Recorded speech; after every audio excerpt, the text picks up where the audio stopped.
Fala rapaziada, Hugo Reis na voz, mais uma gravação aqui pro canal, dessa vez em formato de vídeo, não em live como eu vinha fazendo. E hoje a gente vai falar um pouquinho sobre o jogo do Brasil contra o Peru. Terça-feira no Mané Garrincha, o Brasil venceu o Peru por 4-0. E a gente vai falar aqui como é que se deram as jogadas de gol do Brasil, como é que foi o desempenho da seleção brasileira numa vitória elástica sobre o Peru. Primeiro tempo foi um pouco mais travado, depois do segundo gol principalmente, a seleção conseguiu criar muitas situações de finalização, e aí a gente vai falar um pouquinho sobre cada um desses momentos. Então, se você é novo aqui no canal, se você gosta de futebol, de ver análises táticas e também de algumas opiniões sobre os diversos temas do futebol, seleção brasileira, futebol pernambucano, futebol nordestino, já deixa o like, se inscreve aqui no canal, vai ajudar bastante nesse projeto que eu estou iniciando por aqui. Vamos embora pro vídeo, valeu turma! Iniciando aqui o conteúdo, a gente vai falar um pouquinho primeiramente no campinho, falar algumas situações de posicionamento, variações de dinâmica que o Brasil teve, e também vamos vir com alguns vídeos depois para exemplificar o que a gente falou aqui do campinho, certo? Iniciando o momento de primeira fase de construção do Brasil, o Peru não exerceu uma pressão em bloco alto, exigindo da seleção brasileira sair muitas vezes de pressão, mas no primeiro tempo, depois de já estar em vantagem do placar, o Brasil teve algumas situações dessa, né? E nesse momento do jogo, o Brasil saía dessa forma, os dois zagueiros posicionados ainda dentro da área, mas bem abertos dentro da área, o Wanderson bem aberto na lateral direita, pisando na linha, mas com uma altura um pouco mais baixa do que a do Abner, que a gente vai ver mais pra frente, que a partir do momento em que estava numa zona média do campo, isso tinha uma lógica de acontecer, né? Que o Brasil, a gente já sabe que joga nesse 3-2-5, com o lateral direito ficando para construir junto aos zagueiros. E logo à frente desses homens da linha defensiva vinha o Bruno Guimarães, que teve um papel fundamental nesse jogo. Já tinha entrado muito bem no jogo anterior contra o Chile, lá em Santiago. Então ele fazia esse papel aqui de ser apoio de costas para essa primeira bola. E quando a bola vinha para a lateral, ele também era o responsável por aparecer, para aproximar mais desse lateral. Enquanto isso, o Gerson não ficava lado a lado com ele. Ele iniciava numa zona do campo um pouco mais alta do Bruno Guimarães. E em algum momento, se precisasse, ele também desceria para fazer essa situação aqui. Mas, inicialmente, o Bruno Guimarães ficava realmente como primeiro e o Gerson como um segundo meio-campista na zona do campo um pouco mais alta. Mais à frente, Rafinha ficava próximo ao Igor Jesus, o Savinho dando amplitude pela direita e o Rodrigo nesse meio espaço aqui entre meio e lateral para o lado mais esquerdo. Primeira fase de construção do Brasil acontecia dessa forma e a gente vai ver algumas situações em que o Brasil teve que sair da pressão, principalmente depois do 1-0, e conseguiu ter êxito nessas situações. Algumas chegou até a entrar no último terço, oriundos de uma saída de pressão, outras nem tanto, mas não foi uma coisa que aconteceu muitas vezes no jogo, justamente porque o Peru não subia o seu bloco de marcação para marcar alto o jogo inteiro. Aqui o tiro de meta do Brasil, você vê que Ederson está posicionado aqui, mas quem vai bater esse tiro de meta é o Marquinhos, já aberto um pouco pelo lado direito da defesa, da grande área. Gabriel Magalhães já abre do outro lado e quem vem como apoio de costas à frente desses primeiros homens é o Bruno Guimarães. E aí uma situação que Marquinhos cobra para o Ederson, a bola vai acabar batendo lá no Wanderson, justamente pelo apoio do Bruno Guimarães, que vem entrando bem nessa situação como primeiro homem de meio campo na seleção brasileira. E aí atrai bastante a equipe do Peru para subir o bloco e acaba acontecendo a falta em cima do Wanderson lá pela lateral direita. Dessa vez já no segundo tempo com 2-0 no placar, já começa a ter um pouquinho de diferença no posicionamento inicial dessa primeira fase de construção. Já parece realmente o que o Brasil faria numa zona mais média do campo, né? Uma zona mais avançada do campo, que é justamente deixando os três homens mais próximos para construir. Aí o Ederson bate direto no Wanderson, que a gente vai falar um pouco disso nesse vídeo também. Teve uma participação bastante importante em relação a esse domínio orientado. Quando essa bola entra nele, ele pode estar até lateralmente posicionado para o campo, mas quando ele domina, ele já domina colocando o seu corpo para frente. E aí, por mais que não se tenha uma possibilidade de fazer a progressão de um passe para frente aqui, mas ele já observou toda a situação e já fez com que a defesa tivesse que andar mais para trás para fechar essa linha de passe. Ele temporiza um pouquinho e consegue fazer o passe para o Gerson, e aí gera até uma situação de entrada no último terço da seleção peruana, que o Brasil consegue entrar.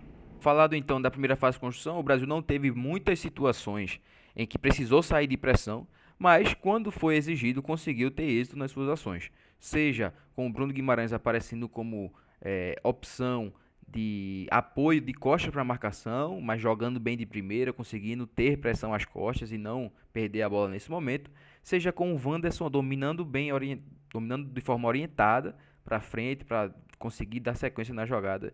E aí houve algumas situações em que o Brasil saiu dessa pressão e entrou no último terço. E aí, falando de uma situação em que a posse foi mais recorrente da seleção brasileira, né, numa altura do campo em que o Brasil teve mais a bola, foi justamente iniciando nessa zona média do campo, com esses três homens fazendo essa iniciação, o Wanderson, lateral direito, se juntando aos dois zagueiros para fazer essa saída com três. Aqui foi uma das novidades da escalação do Dorival, né? Wanderson entrando no lugar de Danilo, mas a ideia de jogo foi mantida. Danilo fazia essa saída com três junto aos dois zagueiros, Wanderson iniciou o jogo dessa mesma forma, se juntando aos dois zagueiros para começar a construção das jogadas mais por dentro. E aí logo à frente Bruno Guimarães e Gerson, e aqui já vou adiantar o que a gente vai ver no vídeo de mudança que houve em relação ao último jogo. Em algumas das vezes no último jogo, como iniciaram André e Paquetá aqui, eles estavam bastante lado a lado, né? Não se tinha uma infiltração muito grande do Paquetá aqui. Tava André e Paquetá jogando lado a lado quase. E aí nesse jogo teve uma diferença bem interessante. Gerson conseguiu andar mais para frente, estar numa zona do campo, uma altura do campo diferente da de Bruno Guimarães. Bruno Guimarães sim, foi um primeiro homem que ficava logo à frente desses três aqui, e Gerson conseguiu andar mais para frente, seja atacando um espaço desse lado, que foi o que mais foi recorrente nesse jogo, seja entrando numa situação no corredor central por aqui.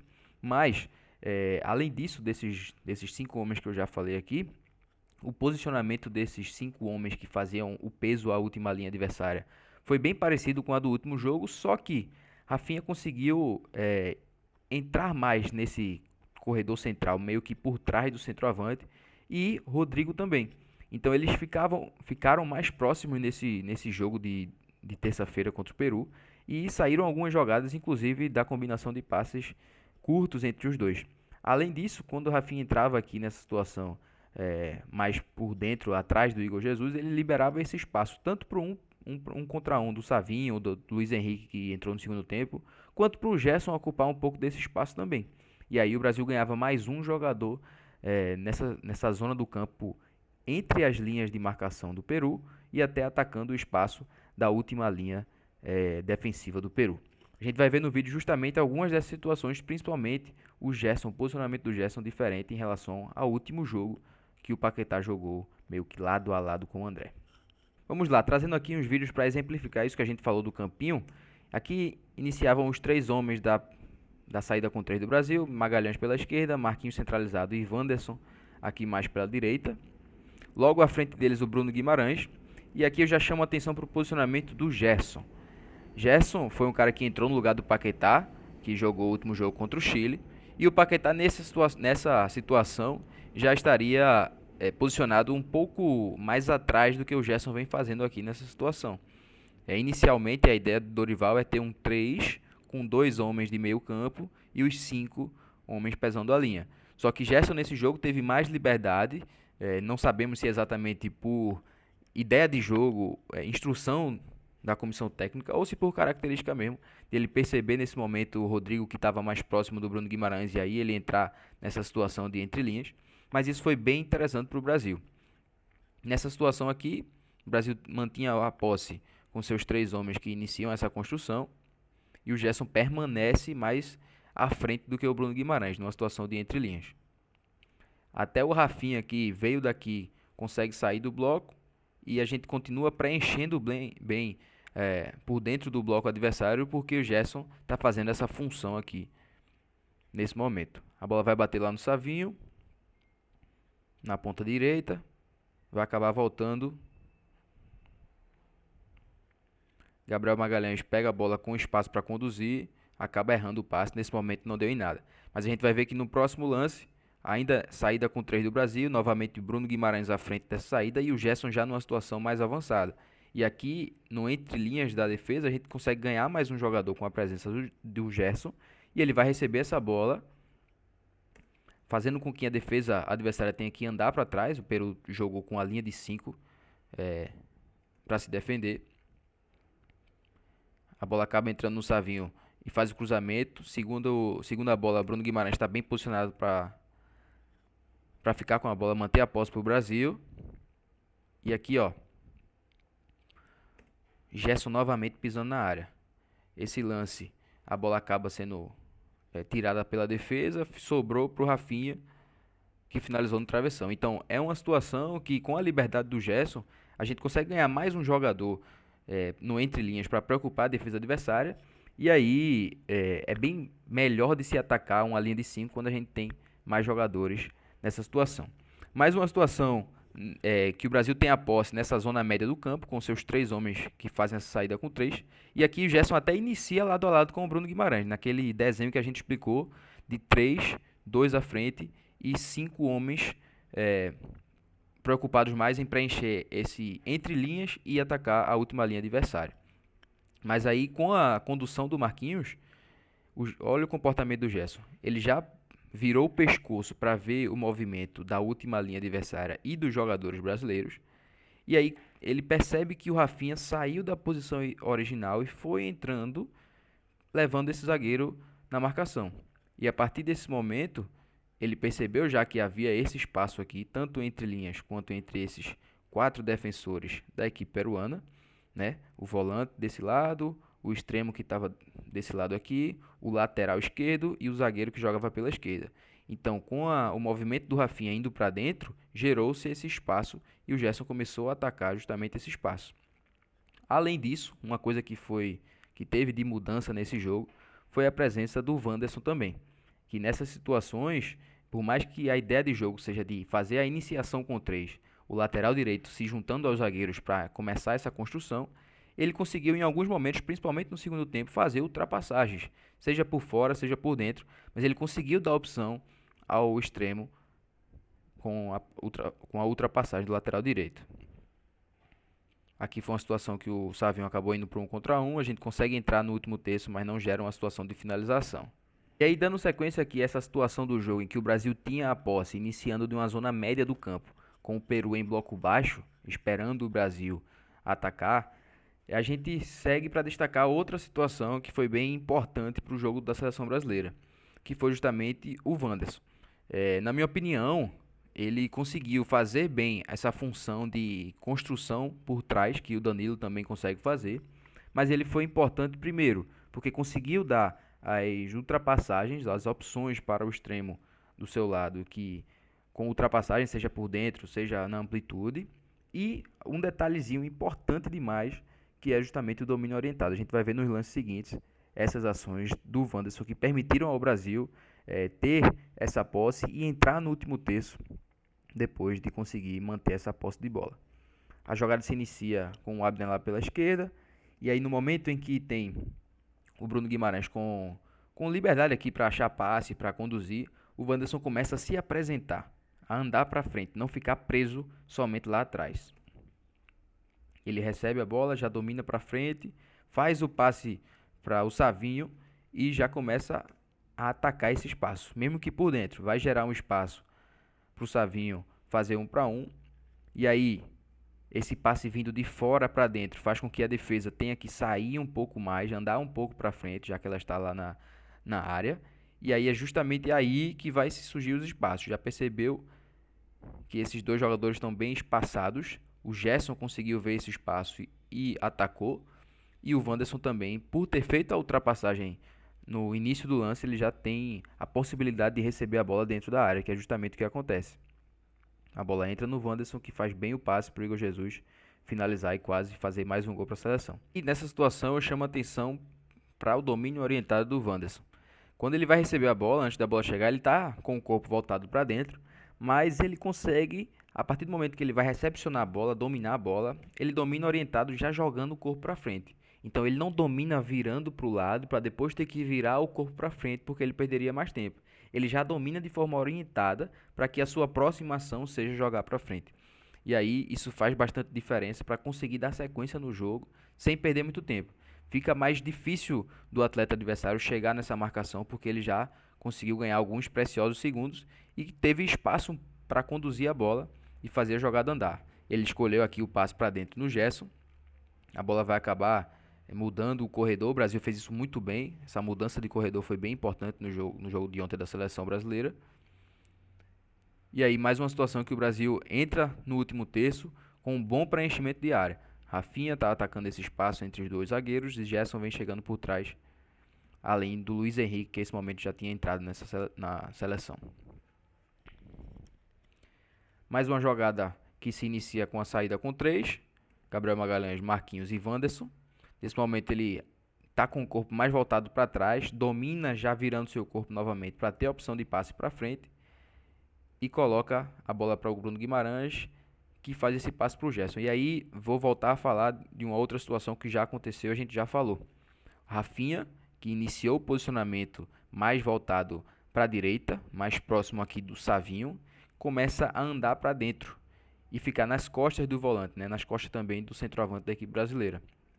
Com isso, o zagueiro da equipe peruana aqui ocupa o espaço mais pela esquerda aqui da linha de 5. Ele acaba ficando na dúvida se ele vai saltar pressão no Gerson ou se ele vai ficar individualmente no Rafinha. E aí ele escolhe por saltar pressão no Gerson e gera esse espaço muito grande aqui nas costas justamente desse homem e entre o lateral esquerdo e o zagueiro central aqui da equipe peruana. É isso que possibilita o Luiz Henrique de ir para nesse momento. De ir para o 1 para 1 nesse momento, na verdade. Porque ele está numa situação de 1 contra 1, mas sem a cobertura do atleta adversário. E aí, nesse momento, é que ele vai no 1 contra 1 e o Brasil consegue chegar ao terceiro gol, um golaço. A gente percebe que o preenchimento de área da seleção brasileira está bem interessante também. Já vem 3 jogadores pisando na área aqui. E aí, Andreas Pereira faz esse golaço para fazer 3-0 para a seleção brasileira. E aí a gente chega na análise das jogadas que originaram os gols da seleção brasileira, né? Os 2 primeiros gols foram de pênalti. E a gente vai ver como é que foram essas jogadas em que foram marcados os pênaltis para o Brasil. No primeiro tempo, pênalti marcado em cima do Igor Jesus. O Peru tinha tentado fazer uma pressão um pouco mais alta sobre a seleção brasileira e o Brasil acabou conseguindo sair bem dessa pressão. Fez com que a equipe peruana tivesse que baixar suas linhas novamente e o Brasil consegue atacar esse espaço. A gente vai ver que o Rafinha já aparece aqui no vídeo, dando a opção por dentro, mas mais pelo lado esquerdo nesse recorte do vídeo. E aí ele traz com ele um dos zagueiros da linha de 5 do Peru. A bola acaba não conseguindo dar sequência para frente, mas retorna para a posse do Brasil. E o Igor Jesus foi quem ia receber esse passe do Rafinha aqui na frente, ó. Ele quem ia receber esse passe, ele acaba saindo da referência e ficando numa zona um pouco mais atrasada do campo, né? Mais baixa do campo. E é justamente isso que proporciona a ele a receber o passe mais na frente. Gerson vai receber a bola por dentro e aí com uma certa liberdade, Rafinha novamente está fazendo esse apoio aqui por dentro. Ele vai atrair a atenção de um dos zagueiros e é justamente esse zagueiro que sai da linha de 5 e gera o espaço para Igor Jesus poder atacar. Rafinha justamente aqui, como a gente pode ver, o zagueiro já está sendo atraído pelo Rafinha e isso gera o espaço para o Igor Jesus, que já percebeu bem o espaço e já está pedindo uma bola enfiada justamente nas costas da defesa. Ele consegue disputar, ia sair bem do lance, mas o zagueiro acabou colocando a mão na bola, o que gerou o pênalti para a seleção. No segundo tempo, a gente vai ver agora a jogada do segundo gol, do pênalti que originou o segundo gol. Coloquei essa câmera para a gente ver bem o posicionamento da seleção brasileira em organização defensiva, né? O Brasil defende num 4-4-2. A linha de defesa é formada por Abner, Magalhães, Marquinhos e Wanderson. E aí no meio fica Savinho como extremo pela direita, Gerson como volante pela direita, Bruno Guimarães volante pela esquerda e o Rodrigo recompondo como ponta pela esquerda. À frente ficam Igor Jesus e Rafinha. O Rodrigo então faz essa abordagem no portador da bola e consegue interceptar a bola. E aí a bola cai para o Rafinha numa zona do campo que ele tem a defesa exposta, bem exposta, e aí Savinho consegue atacar bem esse espaço entre zagueiro e lateral. O Rafinha consegue conduzir a bola ao máximo que ele consegue, porque era bem importante ele não soltar essa bola agora, porque não se teria vantagem se ele soltasse a bola agora. Esse jogador conseguiria recuperar o espaço para tirar a bola do Savinho. É bem importante então essa condução que ele faz para atrair, fixar ao máximo esse marcador. E é justamente quando esse marcador tem seu corpo totalmente voltado para dentro, que é atraído pela condução do Rafinha, é que gera o espaço para o Savinho conseguir pegar essa bola dentro da área e sofrer o pênalti, que gerou o segundo gol da seleção brasileira. Então, o primeiro gol foi de pênalti, mas foi numa jogada trabalhada, que o Brasil tinha a posse. Esse segundo gol também foi de pênalti, mas já foi de um contra-ataque, numa transição ofensiva da seleção brasileira. A gente vai ver agora o terceiro gol, na verdade a gente já viu, que é o gol do Andreas Pereira, que a gente já viu o detalhe do domínio orientado do Wanderson, que faz a bola andar para frente. Gerson atrai um dos zagueiros da linha de 5 e deixa justamente o espaço para o Luiz Henrique fazer a jogada de 1 contra 1 e fazer o cruzamento e o belo voleio do Andreas Pereira para fazer o terceiro gol da seleção brasileira. No quarto gol é justamente uma jogada também de contra-ataque, uma jogada em que o Brasil consegue recuperar a posse da bola e atacar rapidamente o espaço. E aqui eu vou destacar justamente um dos movimentos da seleção brasileira. A gente percebe muito bem aqui em organização defensiva a linha de 4 do meio e os dois atacantes fazendo essa primeira pressão à frente.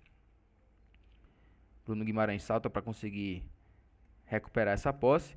E aqui a bola entra no Luiz Henrique. O Gerson percebe que se ele ficasse dando a opção por dentro, ele ia complicar a vida do Luiz Henrique. Porque perna esquerda, com a posse da bola no contra-ataque, é interessante que ele tenha realmente a possibilidade de levar um pouco para a esquerda, de trazer mais para dentro ainda, para ficar numa situação frontal. E aí o Gerson faz muito bem essa ultrapassagem aqui por fora, passando por trás do Luiz Henrique e prendendo a atenção do marcador, o que possibilita ao Luiz Henrique que ele consiga levar para dentro, ajeitar o corpo e finalizar para fazer mais um gol e o último gol da seleção brasileira nesse jogo contra o Peru, fechando assim os 4-0 de um bom jogo da seleção brasileira.